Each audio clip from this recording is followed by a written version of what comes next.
Hare Krishna. Namaste. Chapter 5, entitled as Karma Sannyasa Yogam. Sloka 27 and 28. Sparśān kṛtvā bahir bāhyāṁś cakṣuś caivāntare bhruvoḥ prāṇāpānau samau kṛtvā nāsābhyantara-cāriṇau yatendriya-mano-buddhir munir mokṣa-parāyaṇaḥ vigatecchā-bhaya-krodho sadā mukta. After summarizing the 6 characteristics of such a yogi in the 26th sloka, in 27th and 28th slokas, Krishna states how to bring this into practice, by what process, how one can practice this. In that 27th sloka speaks about the physical control,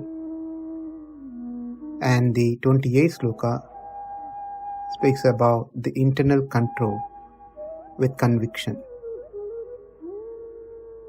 Yah, one who bāhyāṁś sparśān, external objects, the sense objects such as sound, form, smell, etc., by kṛtvā, by keeping off from the indriyas, from the senses. Bhruvoḥ, the eyebrows. Antare, between. Eva, certainly. Bhruvoḥ eva, between the two eyebrows. That is, also can be taken as at the tip of the nose. Cakṣuś kṛtvā cha, focusing the eyes.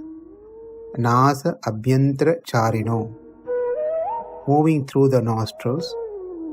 prāṇāpānau, the incoming and outgoing breath. Samau kṛtvā, equalizing, that is the duration of the exhale and inhale. Yatendriya-mano-buddhir, having the organs, mind and intellect under control.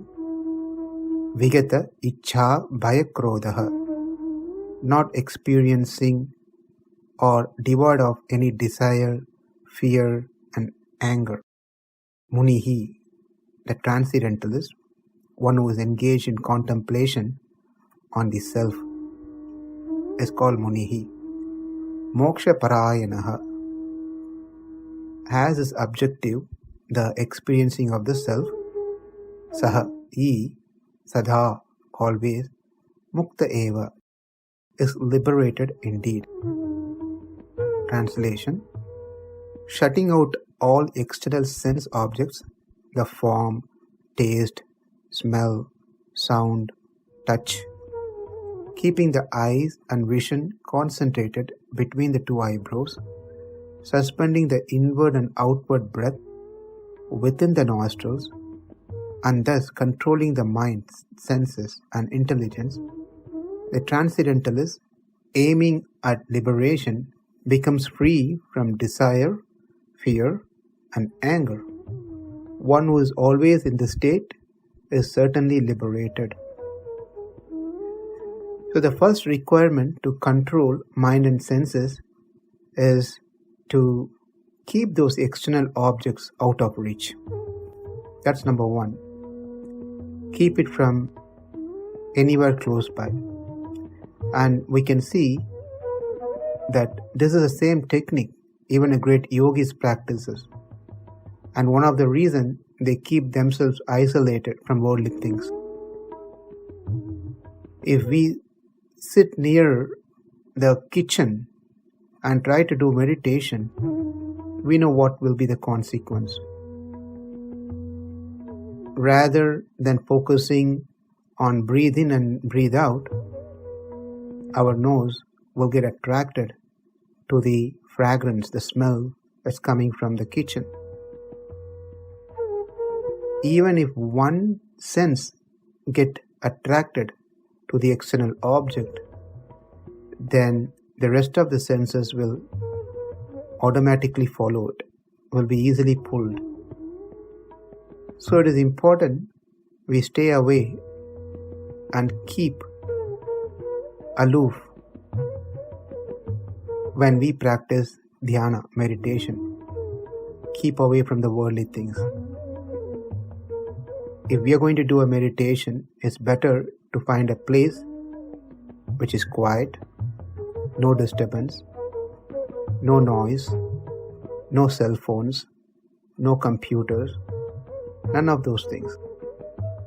This all will be explained in detail when we get into chapter 6. This also applies for one practicing nama-yagya, chanting the names of God. So to chant the name of God, one should also try to find a place, quiet place, and focus on the name of the God. Else one might get easily distracted. And the second point in this practice, which is important, is to learn to sit in one place for some duration. Nowadays, it's becoming very difficult for all age groups to sit in one place. People get so distracted, disturbed, uneasy to sit in one pose for even complete 5 minutes. They bend, they change positions. So because there's no practice, no one has practiced to sit in one place for a longer period. But for yoga, for one to practice yoga, sitting is an important factor. We need to start practicing to first sit crisscross on the floor, of course provided with a body condition and the age factor. If someone can do it, the preference should be to sit on the floor, which is much more safer than sitting on high chairs. And sit for 10 minutes. While sitting, the backbone, neck and head should be in a straight line. If one cannot sit, one can always lean, take support of something to rest their back, but it has to be in straight line. Then one should try to bring the focus of eyes to the tip of the nose. One should not close the eyes, because if we close eye, we'll go to sleep. And one should not consider that to be samadhi. Sleep is different and samadhi is different stage. In samadhi, one is fully aware. In sleep, one is not aware of things. And one should not keep the eyes wide open either while doing dhyana, because the sense will be pulled by external object.